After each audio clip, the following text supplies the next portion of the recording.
Yo, yo, yo, what is up, everybody? I'm going to bit of a quick video today, not too long.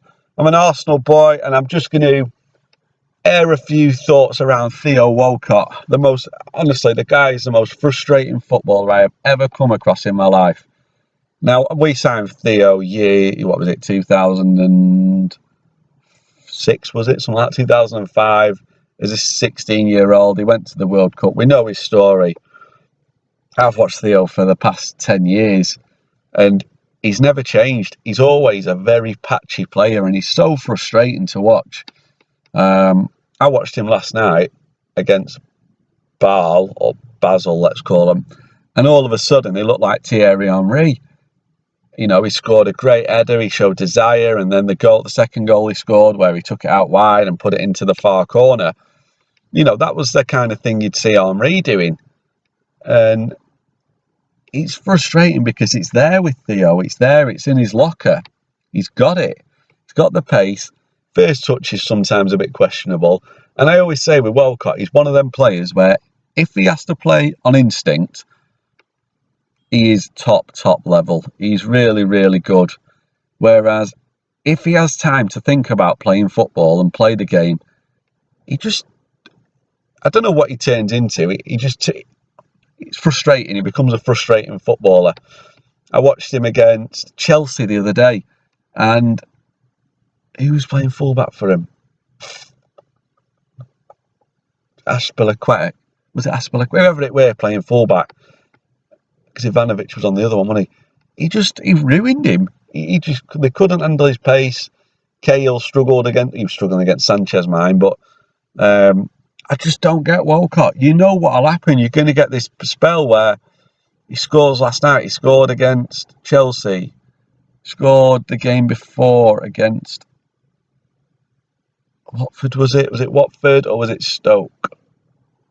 Was it Stoke, wasn't it? He scores against these teams. And then you know what'll happen. He'll probably score 4 or 5. He might score against Burnley on Sunday. And then all of a sudden he'll plateau. And he'll come out, he'll probably get a knee injury. And he'll probably fall out the team. And then he'll struggle to get back in the team. And you're back to square one with him. And that's the problem with Theo. He's very similar to Oxlade-Chamberlain in that aspect, in that they just lack consistency. And I suppose that is the difference between the very top players, your Messis, your Ronaldos, your Bales, Suarez, all these players. They are the best because they are so consistent. Whereas you've got players, and to me, it seems to be a lot of these that come from the Southampton academy, where you could look at Chamberlain, Luke Shaw, Lallana, Lovren. They're all very patchy players. They look quality at times, and then all of a sudden, they just don't. And they get, the performances drop, and Ed goes, and the fans then get on the back. So I hope I'm wrong. I hope Theo does look like he's bulked up a little bit in the gym, and he's added a bit of muscle. I know he's been working with the Velocity. They call Velocity, the brothers that do the training, personal training. So that Joshua uses, and I know quite a few footballers use it, like Delph and Troy Deeney. So I'm hoping that they've got his act together, and he's focused on football as well. Because if it is, he's a good player to have, not just for Arsenal but for England as well. So we shall see on that one.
Would McGregor get in a boxing ring? That's more likely. That one is a lot more likely. But then you've got to think, McGregor, is contracted to UFC.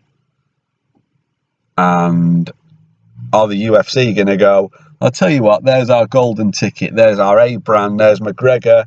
Let's send him into a boxing ring and potentially get beaten. And then our biggest star has been beaten by the biggest boxer out there, or the biggest name boxer out there.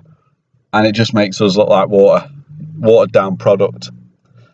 I can't see Dana White doing that. Not when they've just paid 4.2 billion. I think it's one of them things, it's up there with the Ali, the Tyson question, who was better. The McGregor Mayweather is going to be one of them things that people will argue for decades and will never truly see. There are a lot of people, obviously, that don't think McGregor is that good. That, they think he's just a very good self-promoter.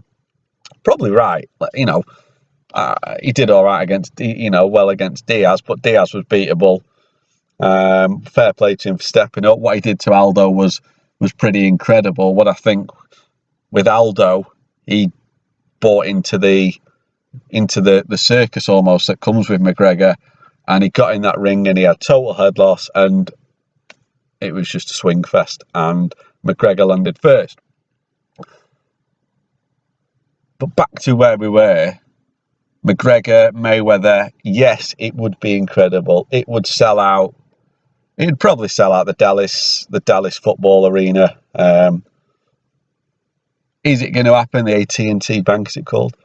Is it going to happen? No. Would we like it to happen? Yes.